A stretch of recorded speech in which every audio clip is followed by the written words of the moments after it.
Hola a tothom! Jo sóc l'Anna, això és traduint des de Calella i avui us porto el diari de lectura del mes de novembre.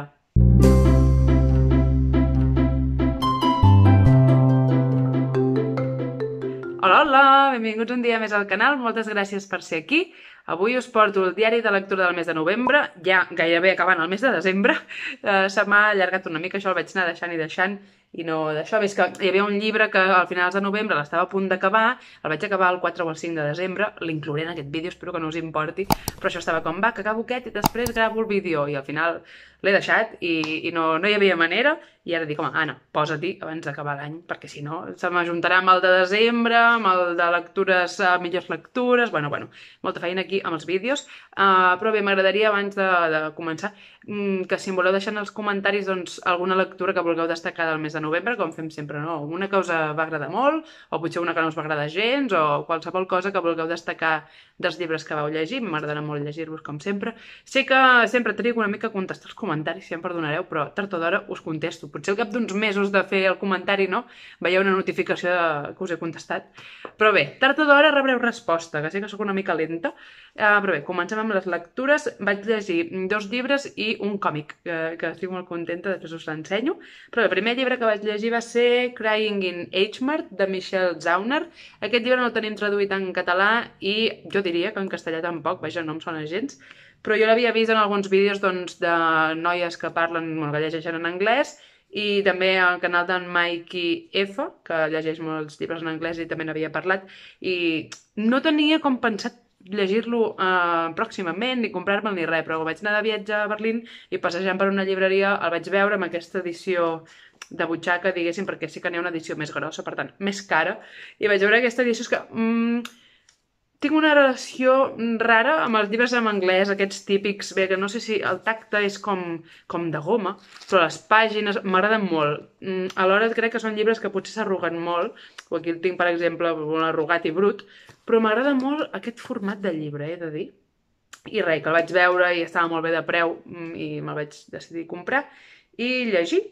I vaja, aquest llibre no m'allargaré gaire perquè no tenir-lo traduït ni res, doncs potser també dieu, bueno, no ens interessa, però sí que us diré que si llegiu en anglès amb un nivell més o menys normalet, s'entén fàcilment, està escrit d'una manera fàcil d'entendre, el vocabulari tampoc és especialment rebuscat, i la narrativa jo crec que és bastant accessible, vull dir que si us animeu ho podeu provar.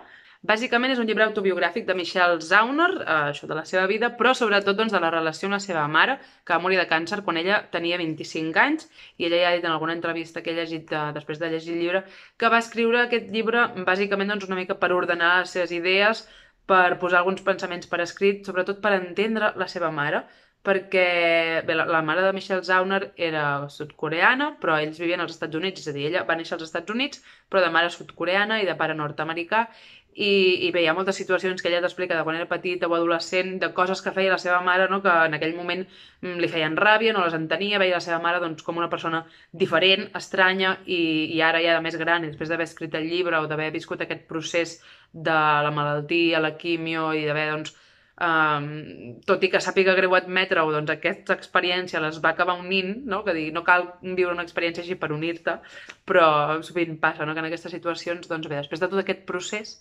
ella ha pogut entendre que la seva mare no és que fos rara o no és que fes coses rares, sinó que simplement venia d'un altre país, estava lluny de tota la seva família, de tots els seus orígens, tradicions, i sovint segurament doncs, per no fer patir la seva família, doncs no deia que s'enyorava, no deia que potser volia tornar al seu país o volia estar a prop dels seus, no? I moltes coses que segurament no podem entendre de les persones que realment ho deixen tot enrere per viure una vida en un altre país amb la seva família, per tant, amb el seu home i la seva filla, per tant, feliços, però alhora lluny de moltes altres persones, no? Molt lluny del seu context d'infància, de joventut, dels seus espais, i no sé, jo crec que deu ser bastant difícil, no? I això Michelle Zauner ho ha entès després, al cap d'uns anys, no? Que jo crec que això pot passar no en aquest context, però en molts casos, no? Que quan som adolescents potser no entenem algunes coses de per què la nostra família és així o per què la meva mare o el meu pare fan això, i quan et fas més gran ets més capaç d'entendre aquestes coses.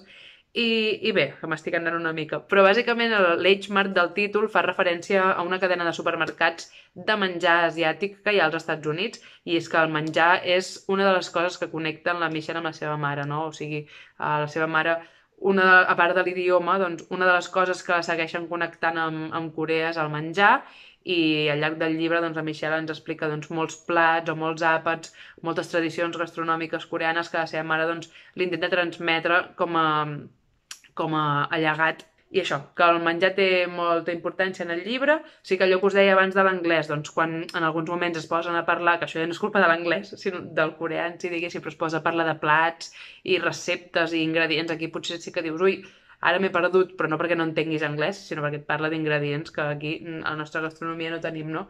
Però vaja, tampoc passa res si un paragrafet que et parla d'una recepta no l'entens al 100%, però la resta de llibres sí que és fàcil d'entendre. Però bé, no sé si m'he explicat gaire. Simplement és això, és la relació de l'autor amb la seva mare en un context, doncs, tràgic, com és la malaltia, el diagnòstic d'un càncer, tot el procés de quimio amb el seu pare, també doncs, la seva parella, la importància que tenen aquests personatges en la seva vida i en aquest punt, en aquest moment doncs, tan dur, i això sí que és un llibre doncs, crec molt emotiu, que et fa pensar molt, bueno, és que entre això, per la marató, cada dia que veig gent que es mor d'edats que no són gaire llunyanes, i dius, ostres, no sé, realment això, aquestes lectures que et fan realment pensar i dir, mira, estem aquí, això que diem, no? Estem aquí de pas, i cada dia que ens despertem i podem obrir els ulls i fer coses, jo crec que li hem de donar importància i valorar-ho, perquè Déu-n'hi-do. Però això, que jo crec que és una lectura doncs, intensa, molt bonica la part doncs, de la relació de la mare i la filla, quan veus que la mare... Bueno, quan veus aquell moment de fer clic i que es comencen a entendre, no? Després de la relació més distant d'adolescència i també doncs, amb els seus familiars de la mare, després quan la filla va a Corea, intenta doncs, aprendre l'idioma, no sé, tot plegat m'ha semblat doncs, una lectura que val la pena, esperem que es pugui llegir en català algun dia. I després d'aquest llibre em vaig agafar un doncs, que segurament us sonarà, potser l'heu llegit, potser no, però és un llibre que crec que tots tenim bastant present, i és Una cambra pròpia, de Virginia Woolf, amb aquesta edició de la Temerària, traduït per Helena Valentí, un llibre doncs, que em feia respecte, perquè Virginia Woolf jo sé que no és una autora fàcil, però bé, ja vaig pensar, doncs vinga, Anna, posa-t'hi, ha arribat el moment de llegir aquest llibre, veure ben bé què t'explica Una cambra pròpia, perquè sí que en tenia una lleugera idea, però llegir-la per fi i saber què hi ha en aquest llibre. I bé, és que aquest llibre doncs, segurament us sona la premissa no, de Virginia Woolf, que una dona el que necessita per poder escriure és poder tenir una cambra pròpia per ella i 500 lliures de renda anual doncs, per poder-se mantenir, comprar menjar i aquestes coses. No? Però a partir d'aquí no sabia res més del que es deia en aquest llibre, i sí que m'ha agradat, però no us enganyaré que m'ha semblat doncs, un llibre difícil. La manera d'explicar-se o de desenvolupar les seves idees Virginia Woolf doncs, a vegades pot ser una mica rebuscada, però bé, crec que és un llibre d'aquells que d'aquí uns anys voldré rellegir. Tinc moltes frases subratllades, punts marcats de moments que he dit ole tu, molts moments que m'hauria jo aixecat a aplaudir, no? Si hagués estat en un auditori amb Virginia Woolf dient aquestes coses, allò que t'aixeques i dic, ja era hora, ole, és que, en fi, però bé, us explico això, de què ens parla Virginia Woolf en aquest llibre. A ella li proposen fer una conferència sota la premissa les dones i la novel·la, no? I comença el llibre també dient les dones i la novel·la, és que clar, això és una mica genèric, no? I ella decideix doncs, anar a la biblioteca, mirar llibres, rebuscar i parlar doncs, d'autors, del context en aquell moment, doncs, quin és el paper de la dona a casa o a nivell social, i al llarg dels 6 capítols va parlant de tot això, i com us deia, doncs, deixant anar algunes frases per emmarcar. En concret, m'agrada molt, crec que era el capítol 2, que ens parla de Shakespeare, així com perquè veieu una mica per on va, no?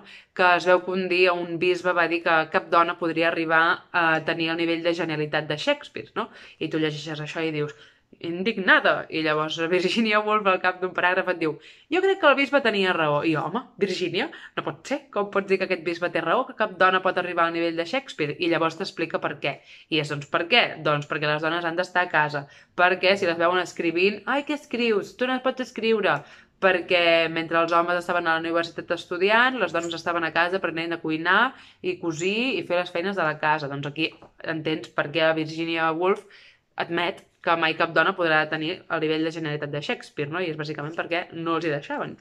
I això, aquest capítol em va agradar especialment.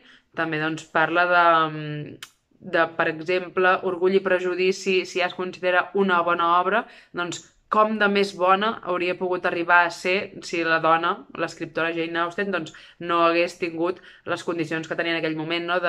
Ostres, he d'escriure una mica doncs, d'amagat, perquè les dones no podem escriure i tot plegat.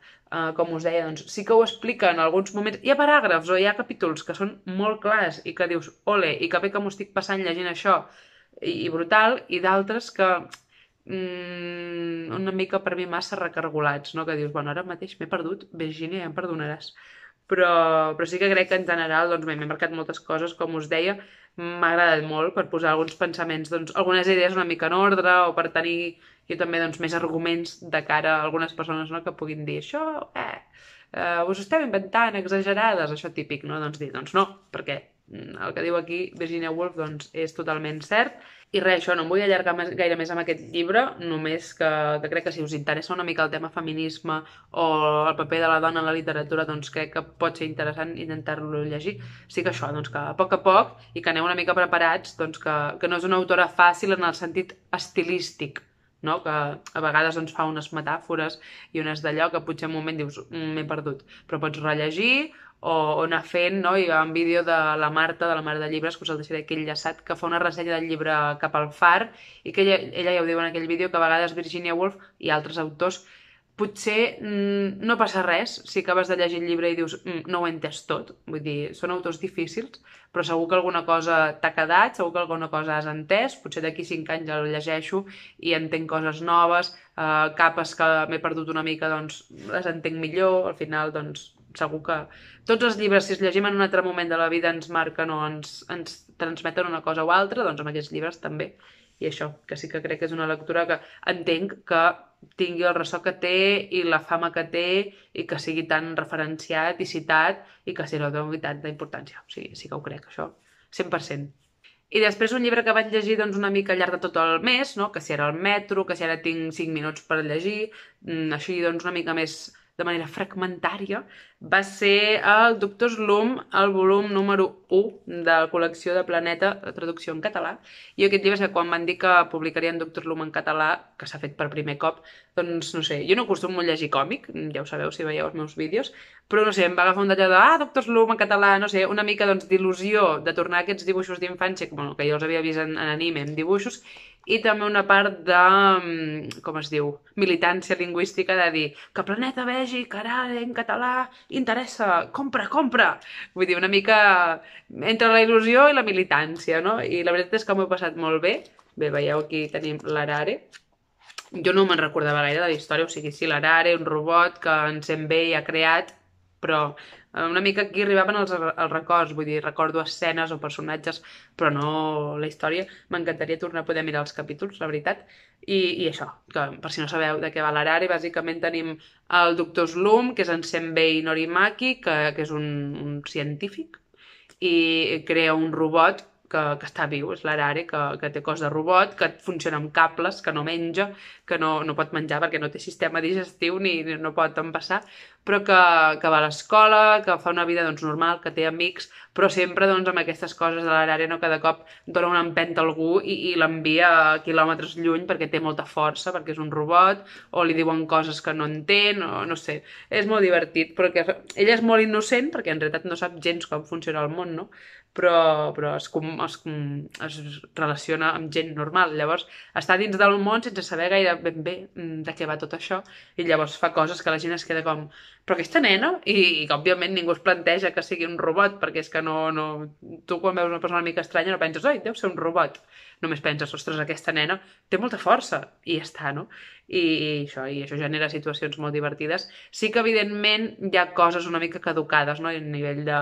En Senbei, doncs, una mica marranot amb el tema de les dones i tal, i dius, bueno, això em sobra una mica, però és això, els mangas d'aquella època, o no sé si ara encara passa, no estic al cas dels mangas actuals, però sí que els mangas sempre han sigut un context una mica així, de noies amb molt de pit i com el follet tortuga, no? Que cada cop que veia una noia li sortia sang del nas i bueno, potser de petits ens feia gràcia, però ara ja ho mirem i és com, bueno, potser això no cal, no? Doncs sí que hi ha aquestes pinzellades d'una mica caducat.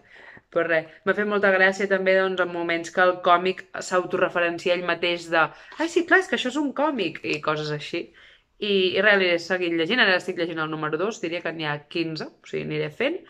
Um, I res, us animo molt a llegir còmic. Em consta que ara faran també els de Planeta, van anunciar el saló del manga Ramma, que això també em sembla guai. Altres mangas, però que jo no són nostàlgics, llavors no sé ni quins dibuixos són, però això, van anunciar Ramma, també hi ha els de Detectiu Conan, que aquests hi han sigut sempre, i això, molt xulo. I fins aquí el resum de lectures de novembre. M'agradaria molt que als comentaris em diguéssiu si heu llegit algun dels llibres que us he ensenyat, si us coneixíeu, si no, si us interessen, el que vulgueu. I també, com us he dit abans, si em voleu destacar alguna lectura del vostre mes de novembre o algun llibre que em vulgueu recomanar, el que vulgueu, i parlem als comentaris i ens veiem molt aviat amb un altre vídeo. Que vagi molt bé. Adeu!